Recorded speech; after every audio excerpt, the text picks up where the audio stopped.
everyone, Julie here with Passionate Possibilities. I wanted to chat with you a little bit today about the element of water. We know we need the earth, the air, the fire, the water. We need all the 4 elements to thrive. And water's a big one, isn't it? In fact, I have a fountain here right close to me that just sends that beautiful message of water all day long because it's so nourishing, it's so nurturing. And especially in Colorado where it's really dry, we need to remind ourselves of good water. But what about the water we're drinking? What about the water we're showering in? Have we thought about that? I hope that these days you're not still drinking tap water. I bet you're not. Because tap water is full of dead bacteria, chlorine, chloromazine, pharmaceutical drug residues, all kinds of things that you just don't want, and I don't want. It's lost all its natural structure. It's just not good for us. Now, if we had nothing else, well, we'd probably drink it to survive, but there are so many other opportunities now, aren't there? So most people have moved and graduated, shall we say, to bottled water. But the trouble with bottled water is that the regulations on it are super sketchy.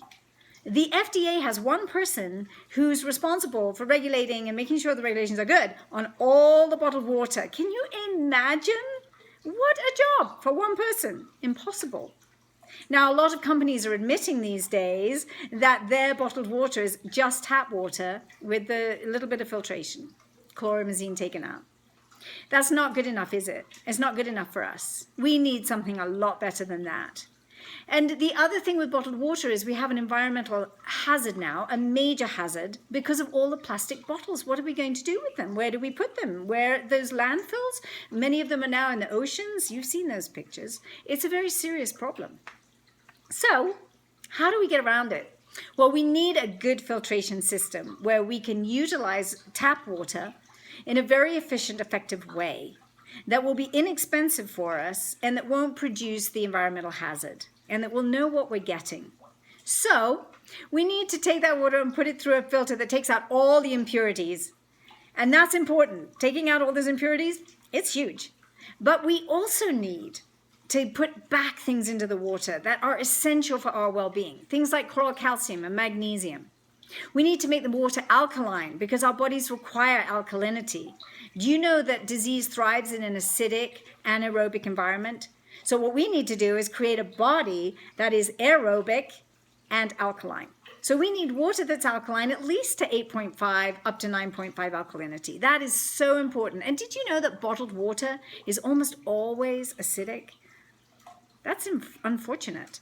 So we need alkaline water. We also need microstructured water. Now, what creates microstructured water, which creates a hexagonal shape in the structure? Magnetic fields do that.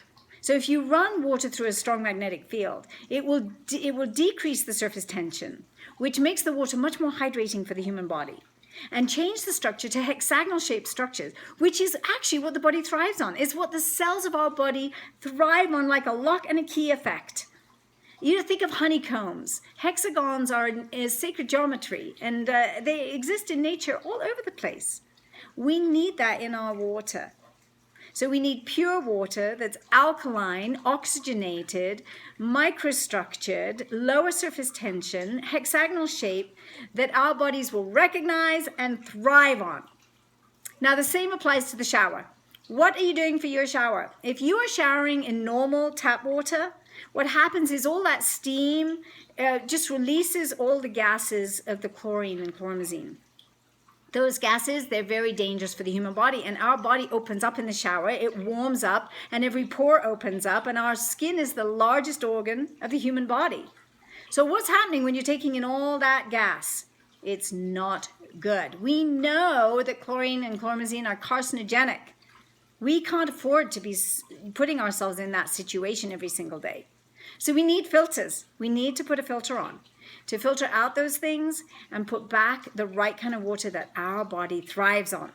So we need microbubbles. Now this is big in Asia, microbubbles, where you have the skin opening up and the water being tiny, tiny little structure so that the bubbles can go into the body and the body can get absorption of water the way it really needs.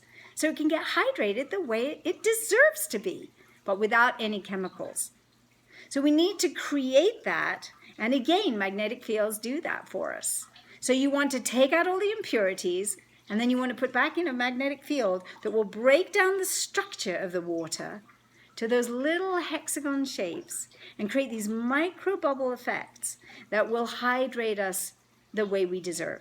All that water goes into the body and into the cells deep within the body. It just doesn't stay on the surface of the body at all. It goes into us. We are ingesting it through our skin. So make sure you're not showering in just any old shower that is giving you those gases that you don't need and that your body doesn't want and that your skin will absorb and will have consequences.